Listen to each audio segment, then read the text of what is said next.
Hello বন্ধুরা, আজকে আরেকটা সুন্দর রেসিপি নিয়ে তোমাদের সামনে চলে এলাম। আজকে আমি বানাবো পালক পনির।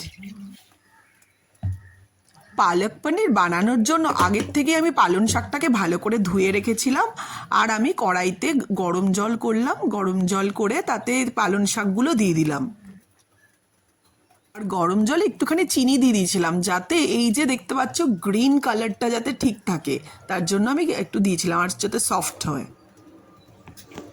পনিরগুলো ছুরি দিয়ে ছোট ছোট করে কেটে নিয়েছিলাম। আমি আদা কুচি, রসুন কুচি, পেঁয়াজ কুচি আর টমেটো কুচি আলাদা করে করে রেখেছিলাম। পনিরগুলোকে তেলে একটু ভেজে নিয়েছিলাম। তারপর রিফাইন তেলে একে একে আদা কুচি, পেঁয়াজ, রসুন কুচিগুলো দিয়ে ভালো করে ফ্রাই করে নিয়েছিলাম, যতক্ষণ না পর্যন্ত লাল লাল হচ্ছে। যখন রসুনটা লাল লাল হলো তখন পেঁয়াজ কুচিগুলো ছেড়ে দিলাম। দুটো কাঁচা লঙ্কা স্বাদ মতো দিয়ে দিলাম তেলে। তোমরা তোমাদের ঝাল প্রয়োজন সেই রকম দিতে পারো।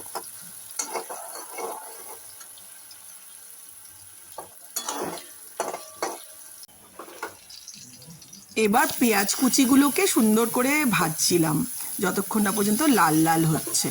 আর তোমাদের বলবো তোমরা ভালো করে ঝুড়ি ঝুড়ি করে পেঁয়াজগুলো কেটে নেবে।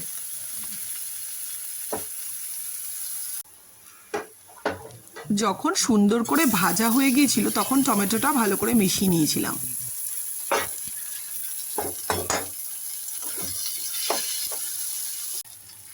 এবার এই মিক্সচারে দিয়েছিলাম দই, পরিমাণ মতো, অল্প পরিমাণ মতো দই মিশিয়ে নিয়েছিলাম।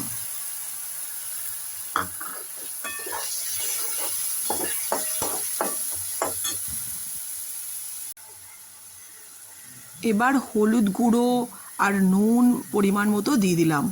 আর তোমরা যদি কেউ একটু মিষ্টি মিষ্টি খেতে চাও হালকা চিনি দিতে পারো। তোমরা হালকা গরম মশলা মেশাতে পারো। এবার এই মিক্সচারে অল্প জিরের গুঁড়ো মিশিয়েছিলাম। পালং শাককে গ্রাইন্ডারে পেস্ট করে নিয়েছিলাম। এইবার সেই পালং শাকের পেস্টটা মেশানোর পালা। এইবার পেস্টটাকে ভালো করে মিশিয়ে নিচ্ছিলাম। ভালো করে মিশিয়ে নিয়ে তার মধ্যে ওই পনিরগুলোকে ছেড়ে দিতে হবে। এইবার পনিরগুলোকে ছেড়ে দিলাম আর পনিরটাকে ভালো করে মেশাতে হবে। এবার আমার পালক পনির বানানোর কাজ প্রায় শেষ পর্যায়ে। পালক পনির রুটি বা পরোটার সাথে দারুণ লাগে খেতে। আর হেলদি আর টেস্টি তো বটেই। এখন আমার পালক পনির বানানোর কাজ শেষ।